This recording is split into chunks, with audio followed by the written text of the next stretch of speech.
हाँ जी, नमस्कार। आप सभी का स्वागत है मेरी इस ऑनलाइन क्लास में। कैसे हैं आप सब लोग? राजस्थान कला संस्कृति हम पढ़ रहे हैं और राजस्थान कला संस्कृति में आज जो हम क्लास पढ़ने वाले हैं वो क्लास है राजस्थान की जातियां और राजस्थान की जो जनजातियां उनके बारे में है। पहले हम राजस्थान की जनजातियों के बारे में अध्ययन करेंगे। भील जनजाति है, मीणा जनजाति है, डामोर जनजाति है, कथोड़ी जनजाति है, जितनी भी जनजातियां हैं, सासी जनजाति है, उन सब के बारे में, सहरिया जनजाति, एक एक करके अध्ययन करेंगे। उसके बाद हम जातियों के बारे में जानेंगे। राजस्थान में कौन कौन सी जातियां प्रमुख है, कौन कौन से कार्य में संलग्न है, उन सब के बारे में एक एक करके हम चर्चा करेंगे। अगर आप मेरी क्लास पर नए हैं तो मेरे चैनल को शेयर कीजिए, सब्सक्राइब कीजिए, दोस्तों तक इसे पहुंचाइए। चलिए शुरुआत करते हैं आज की क्लास। और जनजातियों में सबसे पहले जिस जनजाति की बात कर रहे हैं हम, उस जनजाति का नाम है मीणा जनजाति। क्या नाम है? मीणा जनजाति है। तो यानी कि सबसे पहला जो हमारी जनजाति रहेगी वो मीणा जनजाति रहेगी। मीणा जनजाति में जो परंपराएं हैं, मीणा जनजाति के जो रीति रिवाज हैं, मीणा जनजाति में क्या क्या प्रमुख है, मीणा जनजाति कहां से उत्पत्ति हुई, क्या क्या इनके बारे में मत है, उन सब के बारे में चर्चा करेंगे। तो चलिए, मीणा जनजाति। देखिए, मीणा जनजाति की अगर हम बात करें तो जनसंख्या के आधार पर राजस्थान की सबसे बड़ी जनजाति जो है वो मीणा जनजाति है। जनसंख्या के आधार पर, चलिए लिखते चलिए, जनसंख्या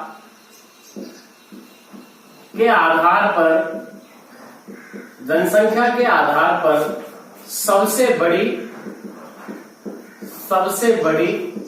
एवं शिक्षित जनजाति है। शिक्षित जनजाति, राजस्थान में अगर जनजातियों में बात की जाए और सबसे शिक्षित जनजाति की बात की जाए तो वो कौन सी जनजाति है? मीणा जनजाति है। अगर राजस्थान में सबसे शिक्षित जनजाति की बात की जाती है तो वो कौन सी जनजाति है साहब? मीणा जनजाति है। अगर इसका हम राजस्थान में क्षेत्र मानते हैं कि राजस्थान में ये कहां से कहां तक विस्तृत है, किस स्थान पर निवास करती है, तो यह जनजाति के क्षेत्र के हिसाब से यह जनजाति जयपुर में, ठीक है ना, अजमेर में,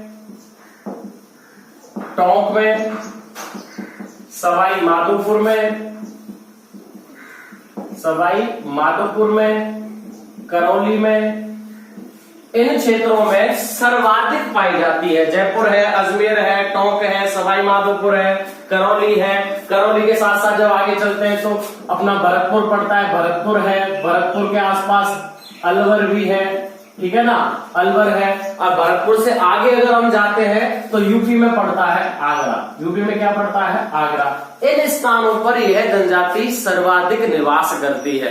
अगर हम कर्नल जेम्स टॉड की बात करें, देखिए एक था व्यक्ति जिसने हमारे इतिहास में बहुत ज्यादा छेड़खानी की है, बहुत कुछ लिखा है, इनके कारण ही हमारे राजस्थान के इतिहास के बारे में बहुत अधिक हमको पता चलता है।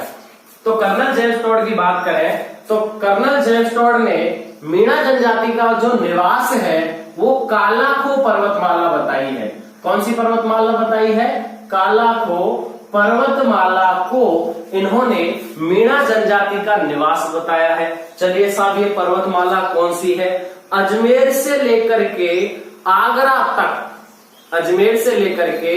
आगरा तक जो टूटी फूटी पर्वत श्रृंखला है उसे हम कालाखो पर्वतमाला कहते हैं। कहां से कहां तक साहब? अजमेर से लेकर के आगरा तक का जो पर्वत है, टूटा फूटा पर्वत है, जिसमें कुछ लगभग संपूर्ण अरावली पर्वतमाला का भाग है, वह क्या कहलाता है? कालाखो पर्वतमाला कहलाता है। और इस स्थान पर कर्नल जेम्स टॉड के हिसाब से सर्वाधिक मीणा जनजाति निवास करती है। ठीक है ना साहब? कौन सी जनजाति पढ़ रहे हैं? मीणा जनजाति। चलिए अब इनके बारे में बात करते हैं, ये कौन है, किससे अपनी उत्पत्ति मानते हैं। तो देखिए, ये जो मीणा है, मीणा शब्द की जो उत्पत्ति हुई है वो मत्स्य से हुई है। किस शब्द से हुई है? मत्स्य अवतार रहा है भगवान विष्णु का, जिनको भगवान मीन कहा गया था। क्या कहा गया था?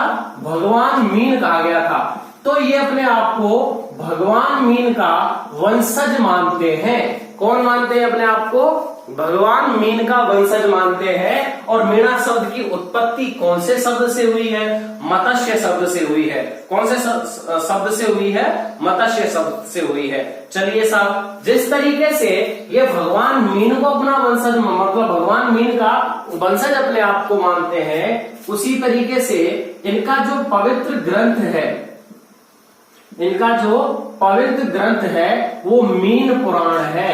कौन सा इनका पवित्र ग्रंथ साहब? मीन पुराण है। कौन सा है पवित्र ग्रंथ? मीन पुराण है।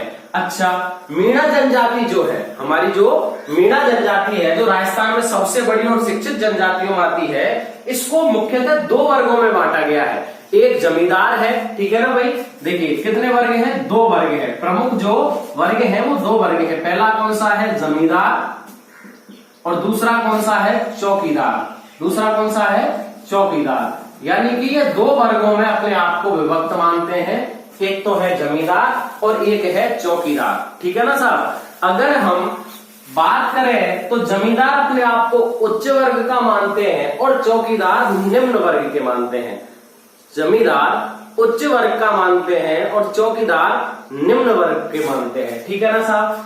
अब बात करें मीन पुराण की, जो दो वर्ग इनके दिए हुए हैं, इन दो वर्गों में मीन पुराण में 5200 गोत्रों का उल्लेख है। कितने गोत्रों का उल्लेख है? 5200 गोत्रों का उल्लेख किसमें है? मीन पुराण में है। किसमें है? मीन पुराण में 5200 गोत्रों का उल्लेख है, ठीक है। अच्छा, ये मीन पुराण लिखा किसके द्वारा गया है? तो मुनि मगन सागर के द्वारा। किसके द्वारा लिखा गया है? मुनि मगन सागर के द्वारा।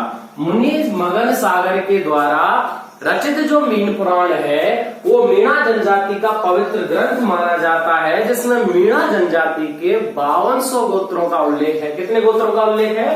5200 गोत्रों का उल्लेख। और जबकि दो वर्ग प्रमुख कौन कौन से बताए गए हैं? एक जमींदार बताया गया है और दूसरा कौन सा बताया गया है? चौकीदार बताया गया है, ठीक है ना साहब। ये इनके मुख्यतः दो वर्ग बताए गए हैं। मीणा जनजाति में एक मीणा होते हैं जिनको हम आप नोट लगा के लिख सकते हैं इस बात को कि एक मीणा होते हैं जो अपने आप को आद मीणा या ऊषाहारा मीणा कहते हैं। आप नोट लगा के लिखिए, आद मीणा या ऊषाहारा मीणा गोत्र। आद मीणा या ऊषाहारा मीणा गोत्र अपने आप को असली या अमिश्रित मीणा बताते हैं। आप लिखिए, नोट लगा करके लिखिए, आद मीणा या ऊषाहारा मीणा गोत्र अपने आप को अमिश्रित या असली मीणा बताते हैं, या ये इनको असली मीणा बताया जाता है। अच्छा क्वेश्चन है, बताइए साहब। मीणा जनजातियों में, मीणा जनजाति में अमिश्रित मीणा किनको कहा जाता है? असली मीणा किनको बताया जाता है? तो आद मीणा या ऊषाहारा मीणा को असली मीणा बताया जाता है, ठीक है ना साहब। चलिए आगे चलते हैं। अगर हम मीणा जनजाति की बात करें तो मीणा जनजाति के जो घर होते हैं उनको ये टापरा कहते हैं। देखिए, घरों को क्या कहते हैं? घरों को टापरा कहते हैं। घरों को क्या कहते हैं? टापरा। मुखिया को क्या कहते हैं? पटेल। मुखिया को क्या कहते हैं? पटेल कहते हैं। और सबसे बड़ी जो पंचायत होती है, सबसे बड़ी जो पंचायत होती है उसे क्या कहते हैं? 84। उसे क्या कहते हैं?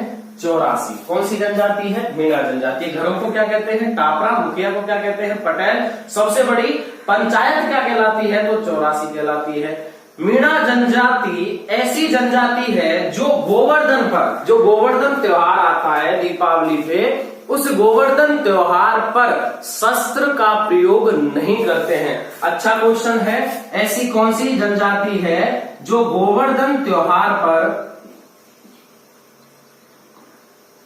गोवर्धन त्योहार पर शस्त्र प्रयोग नहीं करते? शस्त्र प्रयोग नहीं करते। कौन सी जनजाति है?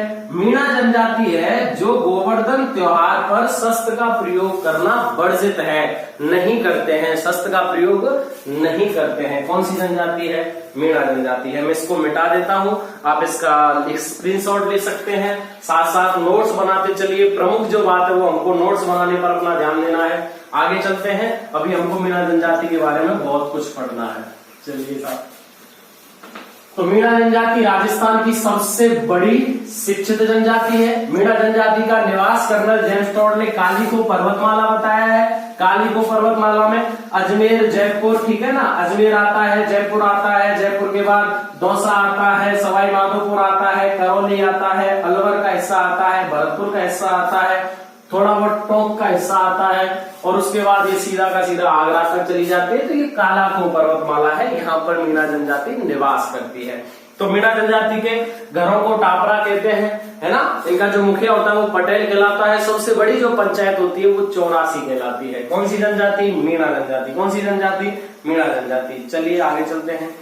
मीणा जनजाति जो है, उस मीणा जनजाति का जो प्रयाग है, मीणा जनजाति का प्रयाग, मीणा जनजाति का प्रयाग जो प्रमुख मेला लगता है, सबसे बड़ा मेला जो लगता है मीणा जनजाति का, वो बड़वास गांव में लगता है। और बड़वास गांव कहाँ है? तो रामेश्वरम में है। और रामेश्वरम कहाँ है? तो रामेश्वरम सवाई माधोपुर में पड़ता है। कहाँ पड़ता है? सवाई माधोपुर में पड़ता है, जिसको मीणा जनजाति का प्रयाग कहा जाता है। क्या कहा जाता है? मीणा जनजाति का प्रयाग कहा जाता है। इनका जो लोक देवता है वो भुज है। इनका जो लोक देवता है वो भुज देवता है, भुज देवता, ठीक है ना। और ये अपना इष्ट देव, देखिए दोनों सही है, इष्ट देव हो, लोक देवता हो। जो अपना इष्ट देव है वो अपना भूरिया बाबा को मानते हैं। किसको मानते हैं अपना इष्ट देव? भूरिया बाबा को, गौतमेश्वर बाबा को अपना इष्ट देव मानते हैं। और इनका जो लोक देवता है वो भुज देवता को मानते हैं। इनकी जो कुल देवी है, अगर हम मीणा जनजाति की कुल देवी की बात करें तो ये मीणा जनजाति अपनी कुल देवी जीर्ण माता को मानते हैं, जबकि अपनी इष्ट देवी गोत्रनुमा जो देवी मानते हैं वो बाण माता को मानते हैं। किसको मानते हैं? बाण माता को मानते हैं, ठीक है ना भाई। जीर्ण माता का मंदिर रेवासा सीकर में है, बाण माता का मंदिर केलवाड़ा उदयपुर में है, हम पढ़ चुके हैं, ठीक है ना साहब। आगे चलते हैं। मीणा जनजाति जो है, इस जनजाति में अगर हम विवाहों की बात करें, कौन कौन से विवाहों का प्रचलन चलता है, तो विवाहों के प्रचलन में ब्रह्म विवाह चलता है। ब्रह्म विवाह का मतलब होता है जिसमें कन्या का पिता कन्या के लिए सुयोग्य वर ढूंढ करके कन्या की शादी कराता है सभी रस्म रिवाज के साथ। उसे क्या कहते हैं? ब्रह्म विवाह कहते हैं। क्या कहते हैं? ब्रह्म विवाह। गंधर्व विवाह चलता है। गंधर्व विवाह का मतलब होता है भाई को हरा करके और उस किसी कन्या का हर करने के बाद जब शादी की जाती है उसे गंधर्व विवाह कहते हैं। और राक्षस विवाह प्रचलित है। कौन सा विवाह प्रचलित है? राक्षस विवाह प्रचलित है। लड़की के घर वालों को मार करके शादी जो की जाती है उसे राक्षस विवाह कहती है। 8 प्रकार के विवाह है। इतिहास जब हम वैदिक सभ्यता जब हम पढ़ेंगे, वेदों के बारे में हम पढ़ेंगे, तब मैं आपको बताऊंगा कौन कौन से विवाहों का प्रचलन है, ठीक है ना भाई। तो हम इतना याद रखते हैं कि हमारी मीणा जो जनजाति है उसमें ब्रह्म विवाह, गंधर्व विवाह और राक्षस विवाह का प्रचलन है। ब्रह्म विवाह, गंधर्व विवाह और राक्षस विवाह का प्रचलन है। विवाह के समय एक प्रथा होती है, प्रमुख प्रथा। देखिए प्रथा की बात करते हैं, कई बार इसका क्वेश्चन आया हुआ है। प्रमुख प्रथा जिसे मोरनी मांडना कहते हैं। क्या कहते हैं? मोरनी मांडना प्रथा प्रचलित है। विवाह के समय एक प्रथा चलती है जिसे ये मोरनी मारना प्रथा कहते हैं। ये क्वेश्चन आया हुआ है कि मोरनी मारना प्रथा कौन सी जनजाति में प्रचलित है, तो मीणा जनजाति में मोरनी मारना प्रथा का प्रचलन होता है। अगर हम इनके और प्रथाओं की बात करें तो इसमें जनजाति में जो तलाक प्रथा है, इस जनजाति में जो तलाक प्रथा है उस प्रथा का नाम है छेड़ा फाड़ना प्रथा। क्या नाम है? छेड़ा फाड़ना प्रथा। इसमें क्या होता है कि इस जनजाति में इस प्रथा के अंतर्गत साड़ी के पल्लू में 1 रुपए को बांध करके फाड़ करके पति को पकड़ा देते हैं या पत्नी को पकड़ा देते हैं, भाई हो गया तलाक। इसको छेड़ा फाड़ना प्रथा कहते हैं, जो मीणा जनजाति में प्रचलित एक तलाक प्रथा है। देखिए यहाँ पे नाता प्रथा भी चलती है। नाता प्रथा, इन प्रथाओं के बारे में जो भी प्रमुख प्रथा है उनके बारे में अलग से भी आपको बताऊंगा। नाता प्रथा भी चलती है।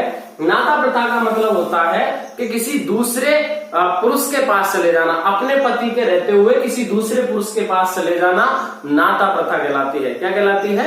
नाता प्रथा कहलाती है।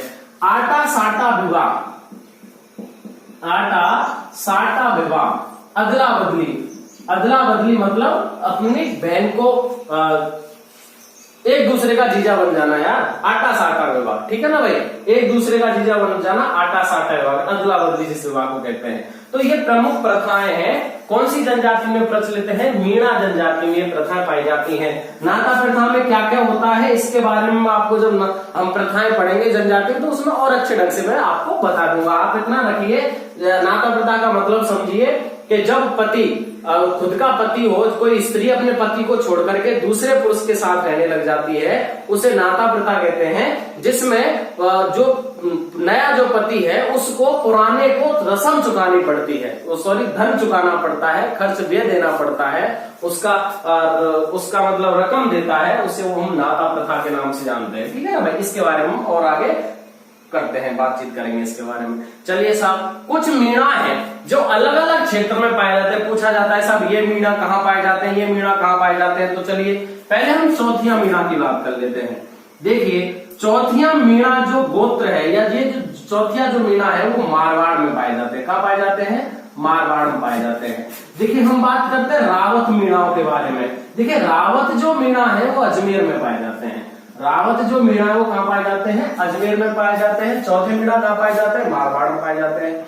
देखिए अगर हम बात करें भील मीणाओं के बारे में, तो भील मीणा जो है, भील मीणा जो है वो है जिनका भीलों से संबंध रहता है, भीलों से शादी विवाह का प्रचलन रहता है। तो ये जो भील मीणा है वो उदयपुर में पाए जाते हैं, डूंगरपुर में पाए जाते हैं, ठीक है, बांसवाड़ा में पाए जाते हैं, राजस्थान के दक्षिण क्षेत्र में अधिकतर पाए जाते हैं और कुछ अजमेर में भी पाए जाते हैं। भील मीणाओं के कुछ गांव कहाँ पाए जाते हैं, अजमेर में भी पाए जाते हैं। तो कौन से मीणा, भील मीणा है।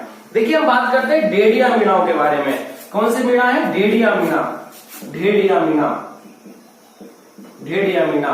ढेड़िया मीणा जो है वो गोडवाड़ प्रदेश में पाए जाते हैं। जब हम नदी पढ़ते हैं और नदियों में जब हम लूनी नदी का अध्ययन करते हैं तो हम सीखते हैं कि लूनी नदी का जो प्रवाह क्षेत्र है वो गोडवाड़ बेसिन के नाम से, लूनी बेसिन के नाम से जाना जाता है। और वहां पर कौन से मीणा पाए जाते हैं, ढेड़िया मीणा, वह जालौर क्षेत्र में पाए जाते हैं। कौन से क्षेत्र में प्रमुखता, ये जालौर क्षेत्र में ढेड़िया मीणा पाए जाते हैं। एक मीणा और है जिनको हम पणिहार मीणा के नाम से कहते हैं। किसके नाम से कहते हैं, पणिहार मीणा। मैं इधर लिख देता हूं, पणिहार मीणा के नाम से कहते हैं। देखिए पणिहार मीणा को कहाँ पाए जाते हैं, तो ये टोंक में पाए जाते हैं, बूंदी में पाए जाते हैं, कोटा में पाए जाते हैं, ठीक है ना। टोंक में पाए जाते हैं, बूंदी में पाए जाते हैं, कोटा और यहाँ के आसपास का जो क्षेत्र है, जैसे अपना भीलवाड़ा पड़ गया तो भीलवाड़ा में भी कौन से मीणा पाए जाते हैं, पणिहार मीणा पाए जाते हैं। तो ये कौन सी जनजाति रही, हमारी प्रमुख मीणा जनजाति का अध्ययन रहा। अगर आप क्लास ढंग से ले रहे हैं, अगर आपको क्लासेस समझ में आ रही हैं तो इन क्लासों को आप शेयर जरूर करें। आप इसको शेयर नहीं कर रहे हो, दोस्तों तक पहुंचा नहीं रहे हो। जब आपको खुद अगर क्लास अच्छी लग रही है तो उस क्लास को अपने दोस्तों तक जरूर पहुंचाएं। चलिए साहब, कौन सी जनजाति के बारे में हमने बात की, मीणा जनजाति के बारे में।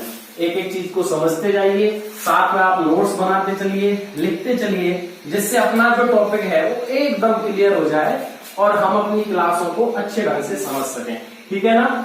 ज्यादा इधर उधर की बात ना करने की अपेक्षा मेरा मत ये है कि जिस क्लास में हम इधर उधर की बात करके एक क्लास को 5 घंटे में या 6 घंटे में या 5 या 6 क्लासों में क्लियर करें, वो मैं ये चाहता हूं कि वो जो क्लास है जो हमारी 2 या 3 घंटे क्लास में क्लियर हो, यानी कि हमको आधा वक्त लगे और हमारा टॉपिक जो हमारा बेस है वो ढंग से तैयार होकर चलता रहे। चलिए, मीणा जनजाति हुई। अगली जो जनजाति है वो प्रमुख जनजाति है जिसका नाम है भील जनजाति। कौन सी जनजाति है साहब, भील जनजाति है। चलिए भील जनजाति के बारे में अध्ययन करते हैं। अगर हम भील जनजाति की बात करें तो राजस्थान की सबसे प्राचीन और जनसंख्या में दूसरी सबसे बड़ी जनजाति है, ठीक है ना साहब। चलिए, सबसे प्राचीन एवं दूसरी सबसे बड़ी जनजाति। बड़ी मतलब जनसंख्या, बड़ी मतलब याद रखना साहब, बड़ी आ जाए जनसंख्या आ जाए तो बड़ी या जनसंख्या के आधार पर दूसरी जो सबसे बड़ी और प्रमुख जनजाति है वो कौन सी जनजाति है, हमारी भील जनजाति है। कौन सी जनजाति है, भील जनजाति है। अगर हम इसके क्षेत्र की बात करें तो यह राजस्थान के दक्षिणी क्षेत्र में अधिकतर पाई जाती है। राजस्थान के दक्षिणी क्षेत्र में अधिकतर पाई जाती है। दक्षिणी क्षेत्र में हम जिलों के नाम लिख सकते हैं। देखिए साहब, अपना उदयपुर है, डूंगरपुर है, बांसवाड़ा है, सिरोही है, प्रतापगढ़ है, चित्तौड़गढ़ है, ठीक है, राजसमंद वाला एरिया है। इन क्षेत्रों में भीलवाड़ा वाला एरिया है। इन क्षेत्रों में मुख्यतः कोई जनजाति पाई जाती है तो जनजाति है भील जनजाति। कौन सी जनजाति है? भील जनजाति है। चलिए, भील जनजाति का जो शब्द है जिससे इसकी उत्पत्ति हुई है उसके बारे में बात करते हैं। तो जो शब्द है वो है भील। शब्द जो है, उत्पत्ति जो शब्द है जिससे इसकी उत्पत्ति हुई है, उत्पत्ति शब्द है भील। भील का मतलब होता है तीर चलाने वाला। भील का मतलब क्या होता है साहब? तीर चलाने वाला। भील का मतलब क्या होता है? तीर चलाने वाला। और यह है स्वयं को भगवान शिव का वंशज मानते हैं। किसका वंशज मानते हैं? भगवान शिव का वंशज मानते हैं स्वयं को। कौन? भील जनजाति। भील जनजाति स्वयं को भगवान शिव का वंशज मानती है। शाब्दिक अर्थ भील है, जिसका अर्थ होता है तीर चलाने वाला। क्या होता है? तीर चलाने वाला होता है। अब इनके बारे में कुछ मत ऐसे हैं जिनसे हम ये समझ लेते हैं कि इनको किन्हीं जातियों का आधार बताया गया है। कुछ जो इतिहास वेदता रहे, भूगोल वेदता रहे, जिन लोगों ने जनजातियों के बारे में अध्ययन किया, उनको सीखा, उन्होंने इस जनजाति के बारे में कुछ मत दिए हैं। किसने क्या क्या मत दिए हैं, चलिए बात करते हैं। सबसे पहले कर्नल जेम्स टोड के मत की बात करते हैं। तो कर्नल जेम्स टोड ने इन्हें बनपुत्र कहा है। ठीक है, क्वेश्चन आएगा, आए हुए क्वेश्चन है कि बनपुत्र भीलों को किसने कहा गया है? तो कर्नल जेम्स टोड ने कहा है। अगर हम रिजले व क्रुक नाम के दो व्यक्तियों की बात करें, रिजले व क्रुक नाम के दो व्यक्तियों की बात करें, तो इन दोनों ने इनको द्रविड़ वंशी बताया है। कौन से वंश का बताया है? द्रविड़ वंश। द्रविड़ वंश हमको पता है दक्षिणी राजस्थान में प्रमुख रहा, उस वंश का बताया गया। किनको? भीलों को। किसने? रिजले व क्रुक ने या कुक ने। इन्होंने इनको क्या बताया? द्रविड़ वंशी बताया है। चलिए, एक व्यक्ति रहा जिसका नाम था प्रोफेसर गुहा। प्रोफेसर गुहा नाम का एक व्यक्ति रहा, इसने इनको ऑस्ट्रेलियार्ड प्रजाति का बताया है। ऑस्ट्रेलियार्ड प्रजाति यानी कि इसी प्रजाति के ऐसे ही लोग ऑस्ट्रेलिया में भी पाए जाते हैं, उस प्रजाति से संबंध बताया है। किसने बताया है? प्रोफेसर गुहा नामक व्यक्ति ने बताया है। देखिए, डी.एन. मजूमदार नाम के एक व्यक्ति रहे हैं। कौन रहे साहब? डी.एन. मजूमदार नाम के एक व्यक्ति रहे हैं, जो प्रमुख लेखक रहे। जनजातियों पर इन्होंने प्रमुख अध्ययन किया। इन्होंने इनको निग्रेटो बताया है। निग्रेटो जनजाति का बताया है। निग्रेटो जनजाति का बताया है। किसने बताया है? डी.एन. मजूमदार ने बताया है। अगर इस बंदे की किताब का मैं आपको नाम बताऊं तो इनकी किताब का नाम है race and culture, CULTURE, culture of India. Race and cultures of India किसकी किताब है? डी.एन. मजूमदार की किताब है, जिसमें इन्होंने इनको भीलों को निग्रेटो जनजाति का बताया है। ठीक है ना। तो ये प्रमुख व्यक्ति रहे जिन्होंने बताया। एक और व्यक्ति है जिनका नाम है लेखक रॉन। क्या नाम है? लेखक रॉन है। लेखक रॉन है। रॉन नाम का एक व्यक्ति रहा है। रॉन ने इनको मारवाड़ी बताया है। क्या बताया है? मारवाड़ी बताया है। मारवाड़ क्षेत्र का इनको बताया है। अगर इसकी किताब की हम बात करें तो लेखक रॉन की एक किताब थी जंगली जनजाति, हाँ, wild tribes of India. Wild tribes of India, wild tribes of India पुस्तक लिखी है, रॉन ने लिखी है। मारवाड़ी बताया इनको। कौन क्या बताया इनको? मारवाड़ी बताया। किनको? भील जनजाति को। किसको बताया गया है? भील जनजाति को इन्होंने अलग अलग मत के अनुसार बताया है। चलिए साहब, इनके घरों के हिसाब से बात कर लेते हैं। तो इनके घरों को कहते हैं खू। इनके जो घर होते हैं उनको कहा जाता है खू। जो मोहल्ले होते हैं उनको कहा जाता है फला या खेड़ा। जो मोहल्ला होता है उस या गांव जो होता है उसको कहा जाता है फला या खेड़ा। ठीक है ना साहब। इनका जो मोहल्ला होता है उनको फला या खेड़ा कहा जाता है। जो इनके घर होते हैं उनको कू कहा जाता है। जो पूरा गांव होता है जो इनका पूरा जो गांव होता है उसे पाल कहा जाता है, जो गांव होता है उसे पाल कहा जाता है, और जो मुखिया होता है उसे पालवी कहा जाता है। मुखिया को क्या कहा जाता है साहब? पालवी कहा जाता है। गांव को पाल, मुखिया को पालवी, मोहल्ला को फलाया खेड़ा और घर को कू। एक सीधी लाइन बन गई, किस हिसाब से इनको क्या क्या कहा जाता है। चलिए इनके और कुछ जैसे शब्द आ जाते हैं इनके बारे में। तो जो एक ही जैसे वंश होता है, एक ही गोत्र होता है, उसका जो मुखिया होता है इनका, एक ही वंश का मुखिया, एक ही एक एक शब्द को समझते जाना, लिखते जाना, जनजातियों से ऐसे शब्द पिकअप होकर के आते हैं क्वेश्चनों में, और पूछा जाता है ये कौन सी जनजाति से संबंध है, या किस जनजाति में शब्द को किस क्षेत्र से संबंधित रखा गया है, किस नाम से, क्या काम का है ये शब्द, वो क्वेश्चन हमारे बनते रहते हैं। तो एक ही वंश का जो मुखिया है वो तद्वी या बलसाव कहा जाता है, तद्वी या बलसाव कहा जाता है। चलिए बरामदा, अच्छा लाइन क्वेश्चन याद आया मुझे, बरामदा, इनका जो घर का बरामदा होता है इसे ये ढालिया कहते हैं। घर का जो, क्योंकि हम ऐसे ही बात करें तो इसलिए मैंने यहाँ पे बरामदा भी लिखा दिया। इनका जो घर का बरामदा होता है इसे ये लोग ढालिया कह करके संबोधित करते हैं। देखिए जो इनके गोत्र होते हैं, जो इनके गोत्र होते हैं उन्हें ये अटक कहते हैं। गोत्र जो होते हैं इनको ये क्या कहते हैं? अटक कहते हैं। देखिए ये उपचार विधि होती है इनके यहाँ, उपचार विधि, जिसको ये डाम कहते हैं, जो कुछ नहीं है, एक फालतू का समाजवादी है, मतलब जो संस्कृति है उसका एक तरीके से बहुत बुरा उपचार है ये। इसमें कहीं कहीं पता नहीं कैसे सही हो जाते हैं लोग, क्योंकि ये मानते भी हैं जनजातियों में, लेकिन ये बहुत बुरी जनजाति मतलब प्रथा है। इसमें कुछ गरम, कोई भी गरम सरिया लेकर के या कोई रॉड लेकर के बच्चों को, छोटे छोटे बच्चों को और गरम सरिया से गरम मतलब लगा देते हैं, उनकी खाल को जला देते हैं, बहुत बुरा बीमारी है। तो ये उपचार विधि मतलब कहा जाता है। इसमें कौन सी विधि होती है? जो गरम सरिया लेकर के बच्चों को लगा देते हैं उसको कहते हैं डाम। क्या कहते हैं? डाम। देखिए यहाँ पे जो मृत्यु भोज परंपरा होती है, इसकी मृत्यु हो गई तो मृत्यु भोज जो परंपरा है उसे ये काटका कहते हैं। क्या कहते हैं? मृत्यु भोज परंपरा को ये काटका कहते हैं। कौन सी जनजाति है? भील जनजाति है। अगर इनका हम पेय रस की बात करें, प्रमुख जो पेय पदार्थ है, जो पेय पदार्थ है वो है सोम रस या ताड़ी। सोम रस और ताड़ी इनका प्रमुख पेय पदार्थ है। कौन सी जनजाति? भील जनजाति। कौन सी जनजाति है?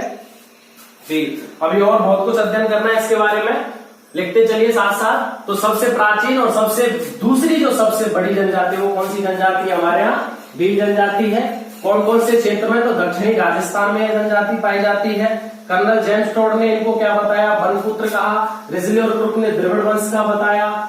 जो मजूमदार रहे उन्होंने इनको निग्रेटो जनजाति का बताया। रोन ने इनको कहाँ का बताया? मारवाड़ क्षेत्र का बताया।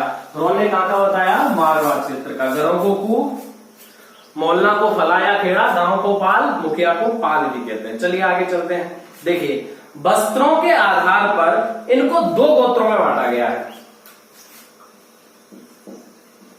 अच्छे ढंग से पढ़ेंगे एक एक चीज को। वस्त्रों के आधार पर गोत्र, वस्त्रों के आधार पर गोत्र, कि भाई जो वस्त्र पहनते हैं उसके आधार पर इनको दो भागों में बांटा गया है। पहले होते हैं लंगोटिया भील और दूसरे होते हैं पोतीछा भील। देखिए पहले कौन से होते हैं? लंगोटिया भील। लंगोटिया भील जो लंगोटी पहनते हैं। क्या पहनते हैं? लंगोटी पहनते हैं। और दूसरे होते हैं पोतीछा भील। तो क्वेश्चन बन जाता है कि आप बताइए हमें कि वस्त्रों के आधार पर जो भील जनजाति के दो प्रमुख गोत्र हैं वो कौन कौन से हैं? तो एक है लंगोटिया भील और दूसरा है पोतीछा भील। देखिए ये जो लोग कमर पर लंगोटी पहनते हैं ना, ये जो लोग कमर पर लंगोटी पहनते हैं उसे खोइतू कहते हैं। तो आप इनमें शब्द लिख लीजिए, कमर पर लंगोटी। कमर पर लंगोटी क्या कहलाती है? खोयतू। क्या कहलाती है साहब? खोयतू कहलाती है, जो ये कमर पर लंगोटी पहनते हैं। जो स्त्रियां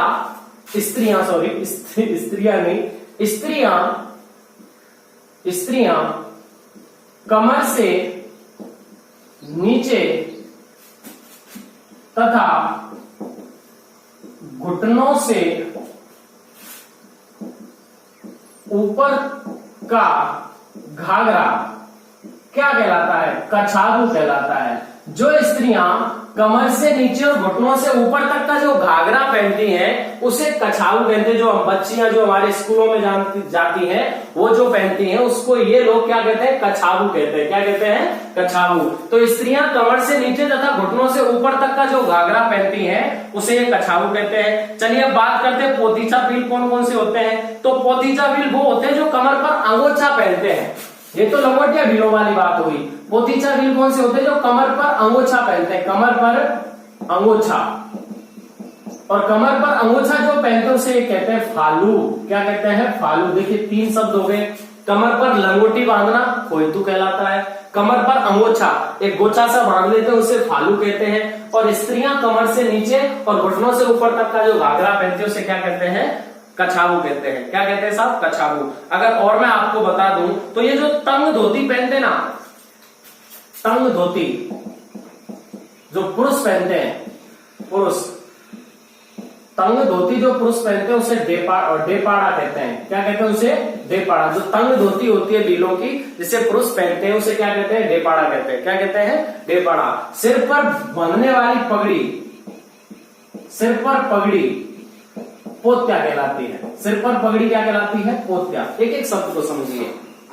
कमर पर अंगोछा फालू पुरुषों का, तंग धोती पुरुषों की डेपाड़ा, जो घुटनों से ऊपर तक की तंग सी धोती पहन लेते हैं उसे ये लोग डेपाड़ा कहते हैं। और सिर पर पगड़ी जो होती है उसे पोत्या कहते हैं। स्त्रियां कमर से नीचे और घुटनों से ऊपर तक का घाघरा कछाबू कहलाता है। और कमर पर लंगोटी जो होती है उसे क्या कहते हैं? खोइतू। तो ऐसे ही शब्दों के हिसाब से इनको आप याद रखिए। देखिए भीलों के बारे में कहा जाता है कि भील पाड़ा शब्द सुनकर के खुश हो जाता है। पाड़ा का मतलब होता है वीर पुरुष।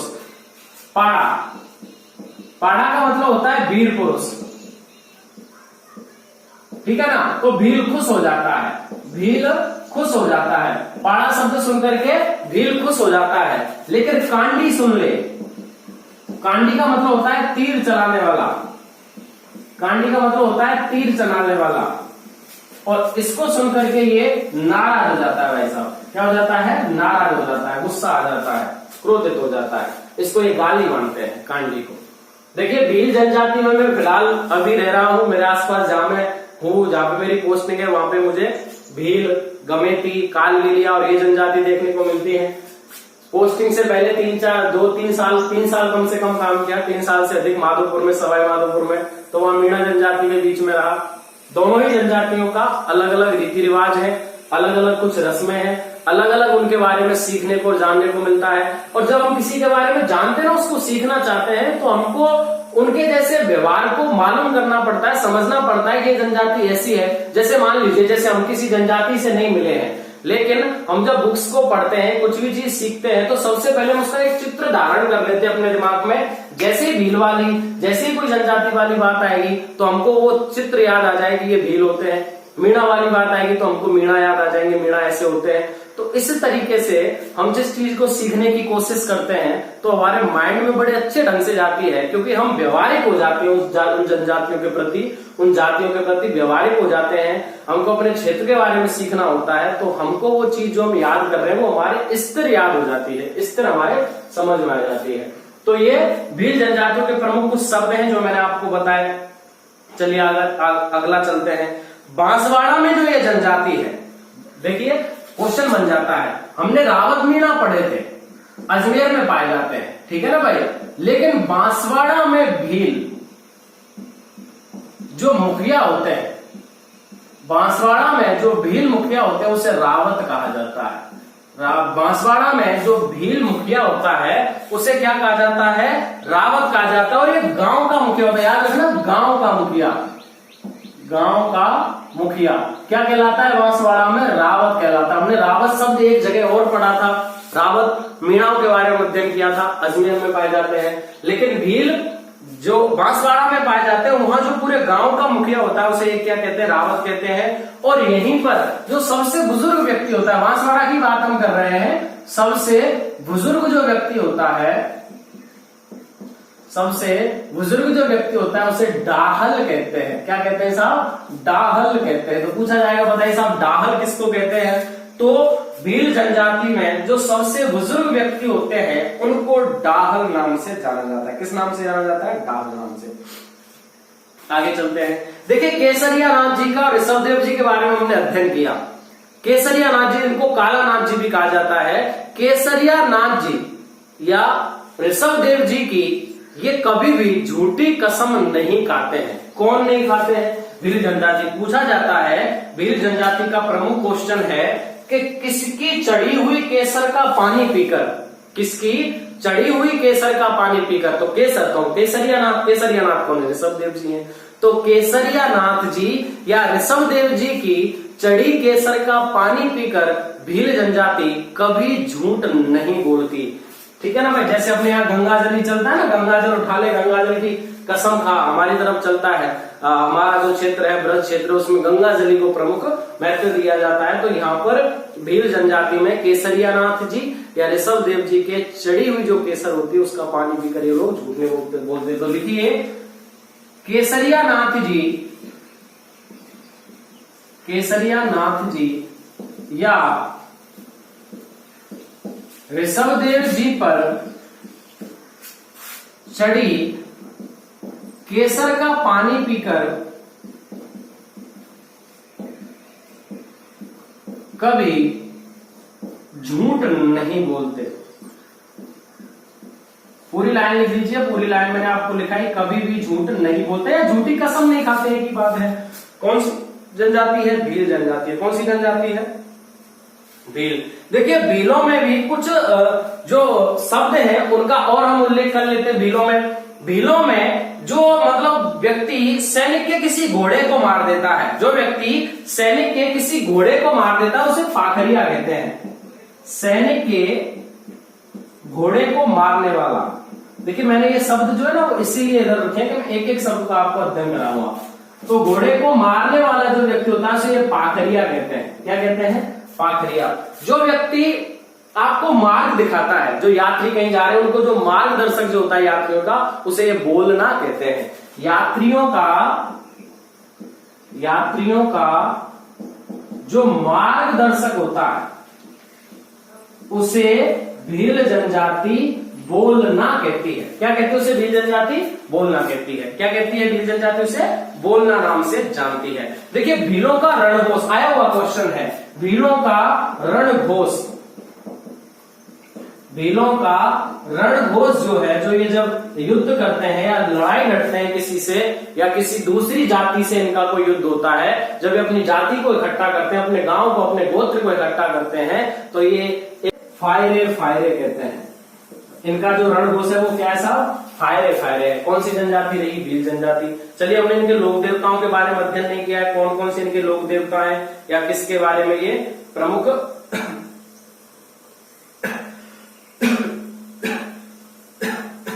हाँ, कौन कौन से इनके लोक देवता हैं, किनको ये भील जनजाति प्रमुख रूप से पूछती है, किनको मानती है, उनके बारे में चर्चा करते हैं।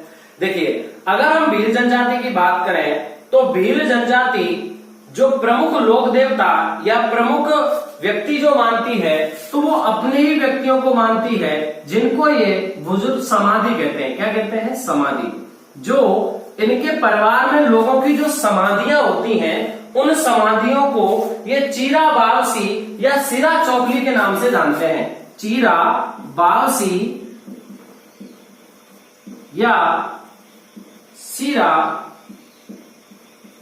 चौकसी के नाम से जानते हैं। ये जब भील मर जाते, कोई भी भील बुजुर्ग जब उनकी मृत्यु हो जाती है तो उनकी मृत्यु के बाद उनकी याद में एक खेत पर मूर्ति बनवा देते हैं, जैसे ये क्या कहते हैं? चीरा बावसी या सीरा चौकसी कहते हैं, और इसकी ये सर्वाधिक पूजा अर्चना करते हैं। अगर हम बात करें कि भील सर्वाधिक पूजा अर्चना किसकी करते हैं, तो इनके परिवार में जो बुजुर्ग व्यक्ति होते हैं उनको ये किसी खेत पर मूर्ति के रूप में या उनकी समाधि के रूप में जो विकसित करते हैं, उनका जो स्थल बनवाते हैं, उसे ये चीरा बावसी या सीरा चौकसी के नाम से जानते हैं और इसको ये प्रमुख रूप से पूजते हैं। तो आप इसमें लिखते हैं कि उनके बुजुर्गों की मृत्यु के बाद समाधि चीरा बावसी या सीरा चौकसी के नाम से जानी जाती है। ठीक है ना भाई? किस किस नाम से जानी जाती है? चीरा बावसी या सीरा चौकसी के नाम से जानी जाती है। क्लियर है? इनके जो प्रमुख मेले हैं, मेलों की बात करते हैं। इनके जो प्रमुख मेले हैं उनमें सबसे प्रमुख मेला जैसे मान लीजिए साहब बेड़ेश्वर का मेला है, बेड़ेश्वर मेला, नवाटापुरा गांव बेड़ेश्वर डूंगरपुर में सोम माही जाखम का त्रिवेणी संगम है, जहां पर बेड़ेश्वर मेला लगता है, जिसे आदिवासियों का कुंभ कहते हैं। क्या कहते हैं? आदिवासियों का कुंभ कहते हैं, आदिवासियों का कुंभ। तो ये प्रमुख मेला है, आदिवासियों का कुंभ। इसका मतलब ये बेड़ेश्वर भगवान को भी पूछते हैं, किसको पूछते हैं? बेड़ेश्वर भगवान, भगवान शिव की यहाँ पर मूर्ति, उसकी भी पूजा अर्चना करते हैं, आदिवासियों का कुंभ। घोटिया अम्मा का मेला, घोटिया अम्बा का मेला, घोटिया अम्बा का जो मेला है वो बांसवाड़ा में लगता है। यह भी मीणा जनजाति भील जनजाति का प्रमुख मेला है। घोटिया अम्बा का मेला जो बांसवाड़ा में लगता है, यह भी भील जनजाति का प्रमुख मेला है। ठीक है ना साहब? चलिए आगे चलते हैं।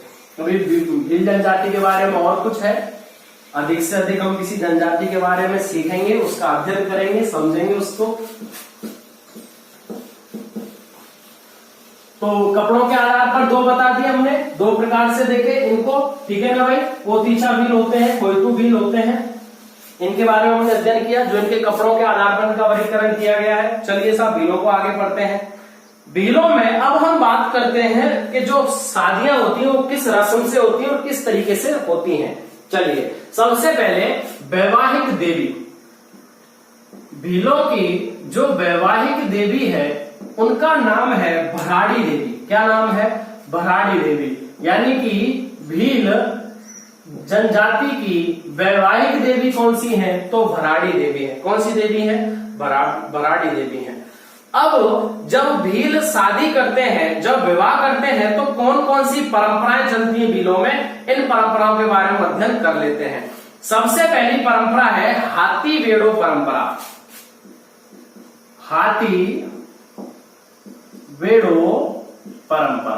देखिए हाथी वेड़ो परंपरा के अंतर्गत क्या करता है कि ये लोग क्या करते हैं कि पीपल को, बांस के पेड़ को, सागवान के पेड़ को ही भगवान के रूप स्वरूप मान करके और उसके चारों ओर उसके मतलब उसका ही फेरे लेकर के वर वधू, ठीक है ना, वर वधू पेड़ को साक्षी मानकर, पेड़ को साक्षी मानकर, पेड़ सागवान का हो सकता है, पीपल का हो सकता है, केले का हो सकता है, बांस का हो सकता है। तो लाइन ये बनी हाथी वेड़ो परंपरा में, लिखिए पेड़ को साक्षी मानकर विवाह करना, पेड़ को साक्षी मानकर, पेड़ को साक्षी मानकर विवाह करना। ठीक है ना भाई? क्या कहलाता है? हाथी वेड़ो परंपरा। पेड़ में आप लिख सकते हैं पीपल, केला,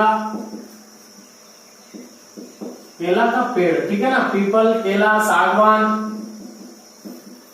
बांस, इन पेड़ों को ये साक्षी मान लेते हैं, उसके चारों ओर फेरे लेकर के विवाह कर लेते हैं। उसे क्या कहते हैं ये लोग?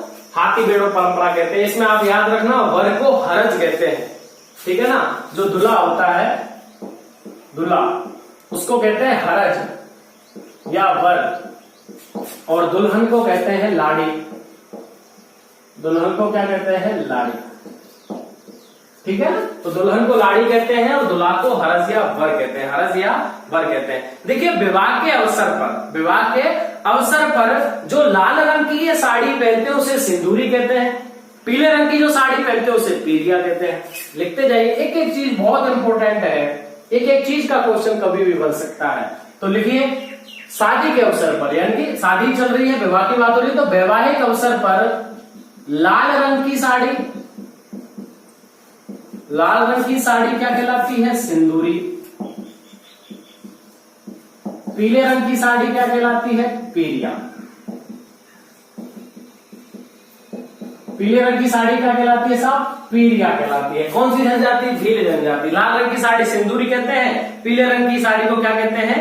पीरिया कहते हैं। क्या कहते हैं? पीरिया कहते हैं। देखिए होल नृत्य, पहले बात करते हैं हम इनके नृत्य की बात करते हैं कि ये साहब कौन सा नृत्य करते हैं विवाह के अवसर पर।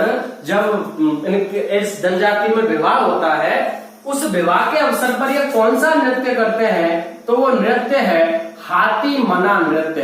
देखिए दोनों चीजों को एक दूसरे से जोड़ के आप याद रख सकते हैं। हाथी वेड़ो परंपरा भी भील जनजाति की वैवाहिक परंपरा है और हाथी मना नृत्य विवाह के अवसर पर किया जाता है। कब किया जाता है? विवाह के अवसर पर।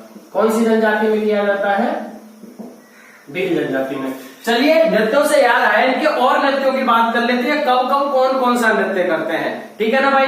तो होली के अवसर पर गेरवा नेजा नृत्य, गेरवा नेजा नृत्य होली के अवसर पर होता है। अगर पूछा जाए बताइए साहब कि भील जनजाति के नृत्य कौन कौन से हैं, तो हाथी मना भी हो गया, गैर भी हो गया, नेजा भी हो गया। और कब कब किए जाते हैं? तो हाथी मना कब किया जाता है? विवाह के अवसर पर। गैर व नेजा कब किए जाते हैं? होली के अवसर पर। कब किए जाते हैं साहब? होली के अवसर पर नृत्य किए जाते हैं गैर व नेजा। ये लोग गौरी नृत्य भी करते हैं, ये लोग गौरी नृत्य भी करते हैं, गौरी नृत्य भी करते हैं। गौरी नृत्य जो किया जाता है वो भगवान शिव या बुढ़िया की आराधना में किया जाता है। भगवान शिव को बुढ़िया कहा जाता है, बुढ़िया कहा जाता है, बुढ़िया कहा जाता है।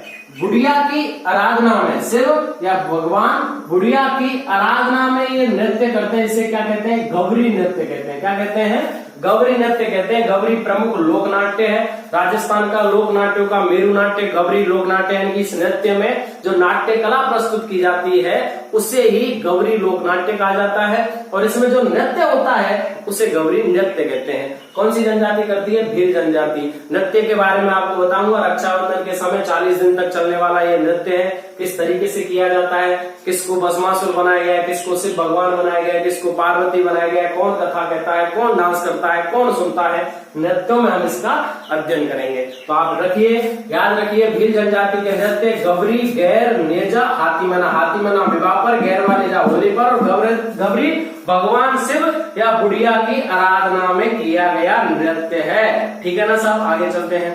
होली के अवसर पर जो नृत्य है वो गैर नेजा है। ये लोग एक उत्सव होता है भंगोरिया उत्सव,